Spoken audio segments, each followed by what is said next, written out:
আরে আমি তো ভয়ে কাঁপছি। আজকে নাকি গৈনালির বর ওই আধামরাটা নাকি সব লিঙ্ক পাঠাবে আমার। শোন, যদি কোনো হেল্প চাই লিঙ্ক পাঠানোর, আমার ইনস্টাগ্রাম আইডি এখনও সেম আছে, আমাকে টেক্সট করবি, তোকে আমি হেল্প করে দেবো, বুঝলি? আমিও দেখতে চাই আমার কোন শর্টসের উপর কী কেস হতে পারে, কেন কি একটু লর জ্ঞান তো আমারও চাই না। দেখি যদি পার্সোনাল এক্সপিরিয়েন্সে কিছু শিখতে পারি। আর তুই আমাকে অভিশাপ দিবি মহিলাদের অসম্মান করার জন্য? তার মানে কি আমার মা মহিলা ছিল না, যাকে তুই দিন রাত রামপাট দিয়েছিলি একসময়? ওগুলো তো আমার কাছে আছে। তার মানে অভিশাপটা ঘুরে তোর পিছনেই লাগবে আবার।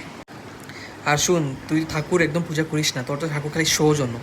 মানে ঠাকুর আছে ঘরে শো অফ, আর খালি সাজগুজ, মেকআপ, ঠাকুরেও মেকআপ করিস, ঠাকুরের এই সাজাগুজা খালি এগুলোই করিস। একদিনও দেখি না পূজা করতে। আমার ঘরে তো বিপদ আইনি মা থাকে, বুঝলি, থাকে। আর তোদের মতন শয়তানি যে কী হবে খুব শিগগিরই হবে, খালি দেখবি। আমি তোর চেহারা জানি, আমি তোর চেহারা মাথার মধ্যে ইমাজিন করে অভিশাপ দিচ্ছি, তুই দিতে পারবি?